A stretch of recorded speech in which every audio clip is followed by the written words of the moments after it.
Kata Nabi dalam hadis yang lain, ya, fil jannati thamaniyatu abwabin fiha babun yusamma ar-rayanu la yadkhuluhu illa as-shaimun fa idza dakhaluhu ughliqa.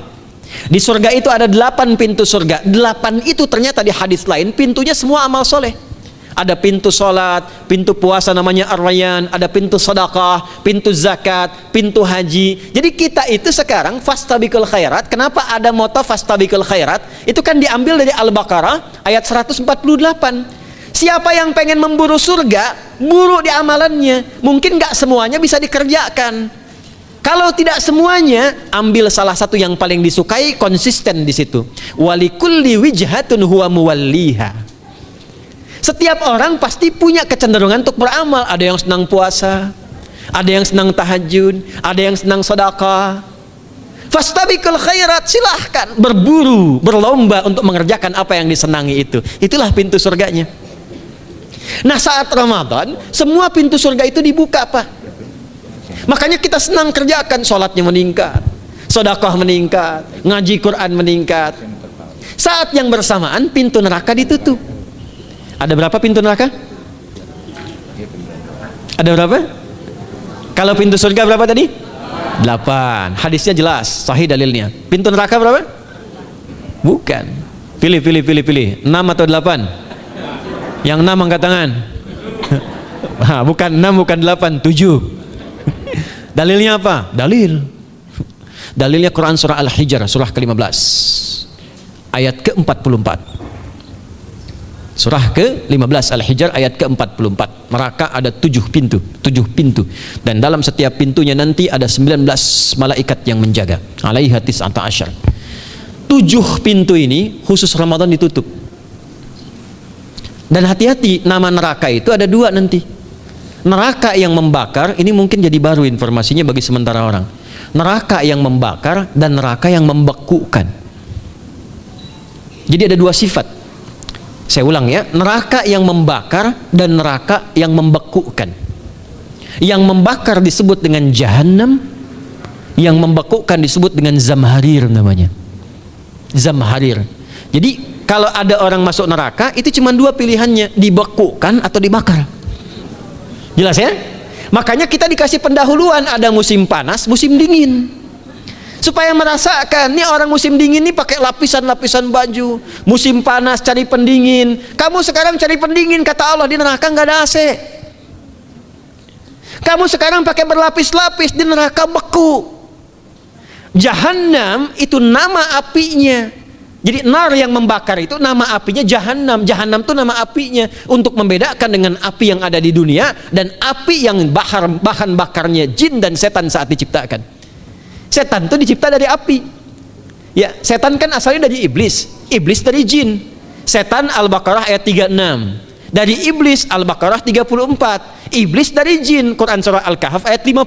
Kana minal jinni fa fasaqa an amri rabbi. Jin dari api yang menyambar-nyambar, Quran surah 15 ayat 27. Wal janna khalaqnahu min naris samum. Karena narnya narus samum, maka apinya mesti beda. Karena itulah nanti nerakanya yang membakar disebut dengan Jahannam.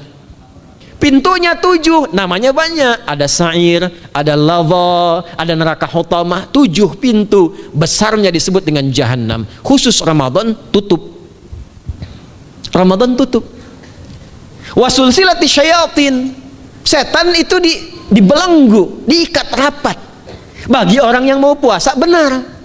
Awas, hati-hati. Bagi orang yang mau puasa, benar. Karena itu kalimatnya asyamu junnatun. Kalau benar puasanya, metafornya amalan dia bisa mengikat setan. Tapi kalau puasanya nggak benar, tetap digoda juga. Makanya jangan heran, walaupun Ramadan tetap kotak infak ada yang hilang, sendal ada yang hilang. Karena puasanya bukan siam, puasanya saum. Sedangkan diksi Nabi yang mengatakan asyamu junnatun. Puasanya yang harus benar. Nanti kita belajar fikih setelah itu. Saya ingin pendahuluan dulu ya. Setelah itu apa yang kata Nabi katakan? Ini masih mukadimah ya kita ya. Ini luar biasa nih ya. Jadi keutamaan Ramadan itu dahsyatnya dengan puasa biasa. Kata Nabi, kalau orang benar puasanya, bebas dia dari setan. Bukan nggak digoda, Allah kasih benteng sehingga setan nggak tembus kepada dia. Itu satu. Itu keutamaan Ramadan. 2, Teruskan dulu langsung ke ujung hadisnya saja ya. Kalau yang tadi nanti latihannya fala yarfus fala yajal, itu latihan. Yang kedua, Allah langsung yang mengatakan dalam hadis qudsinya, asyamu li wa ana ajzi bihi. Khusus Ramadan, kalau ditunaikan dengan benar, maka semua yang puasa itu aku langsung yang memberikan takaran pahalanya. Sekarang kita hitung-hitungan dikit ya. Bapak Ibu kan senang hitung. Tadi bangun aja kan dihitung kan? Ya, dapatnya sekian, berkurangnya sekian, ya usahanya sekian. Sekarang kita ngitung pahala nih. Ada rumus hitung pahala dalam Al-Quran. Ya, saya tanya sebentar. Kalau satu kita kerjakan ibadah, pahalanya berapa? 10. Dalil. Apa dalilnya? Quran surah ke-6 ayat 160. Man jaa baik bil hasanati falahu asyru amthaliha. Siapa yang melakukan satu perbuatan hasanah. Hasanah itu perbuatan baik yang bernilai pahala. Itu hasanah namanya. Pahalanya disebut ajrun namanya. Lahum ajrun ghairu mamnun. Jadi perbuatan baik yang bernilai pahala disebut apa? Hasanah. Ya, eksekusinya, implementasinya disebut amal soleh. Pahalanya, hitungannya disebut ajrun namanya. Jamaknya disebut dengan ujur. Di setiap poinnya disebut dengan ajrun namanya.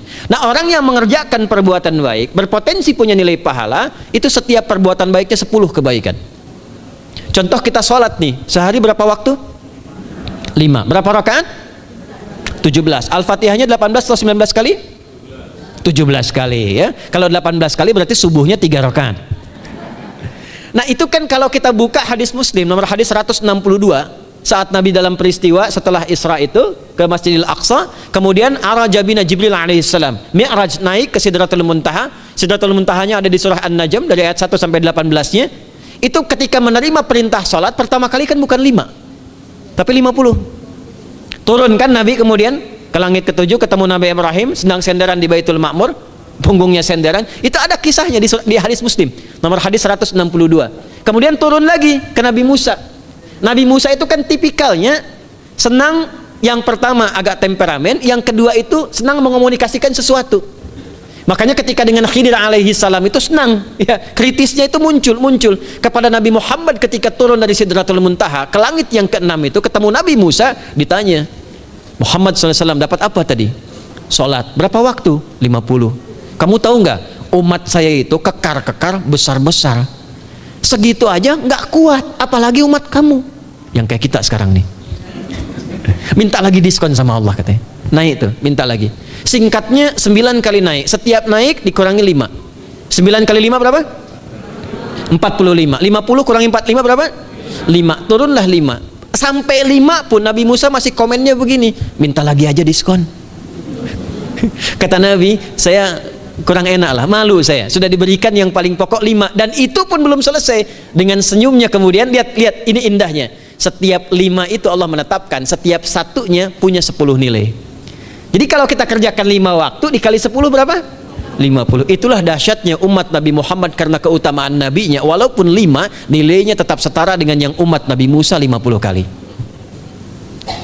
Karena itu keutamaan Nabi Muhammad itu sangat luar biasa, sampai nanti dipuji Allah oleh begitu tinggi. Sifatnya, rasanya di ujung surah At-Taubah itu, akhlaknya di surah Al-Qalam itu. Dan karena kemuliaan ini kita dapat barakahnya, percikan keberkahannya. Apa itu? Ketika Ramadan yang puasa-puasa lain standar, puasanya umat Muhammad SAW, setiap puasanya itu pahalanya dilipat gandakan tak terbatas.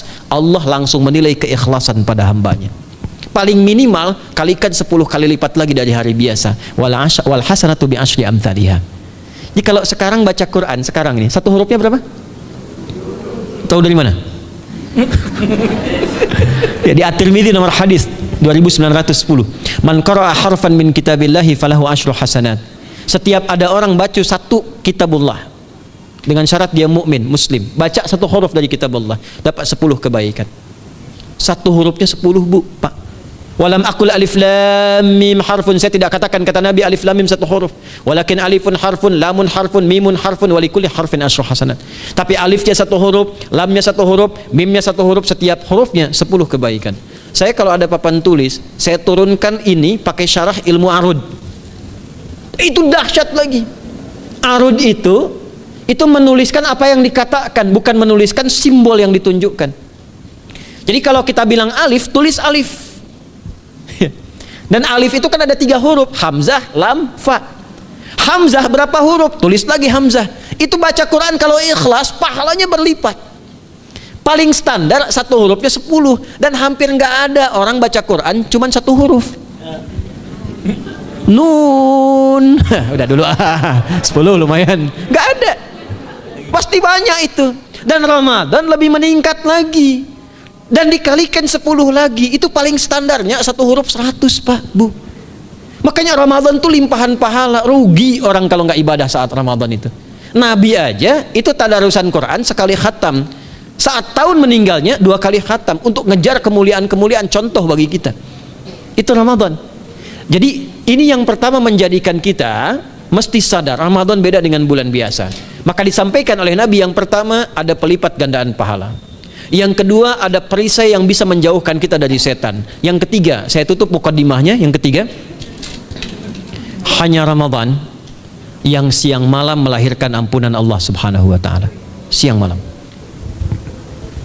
Kita kalau mau nyari ampunan itu bisa kapanpun minta ampun. Tapi ada waktu-waktu yang sangat strategis dan tempat-tempat yang sangat efektif mempercepat mengabulkan doa. Contoh waktu misal sepertiga malam. Itu cepat terkabul doa, hadisnya qudsi. Di antara azan dan iqamah, waktu singkat di waktu Jumat, ada yang menafsirkan antara duduk khutbah 1 dan 2, ada yang menafsirkan waktu asar menjelang ke maghrib. Dan itu nanti sepeninggal Nabi ada di antara istri Nabi SAW memburu waktu singkat yang luar biasa ini untuk berdoa. Hafal doanya ya.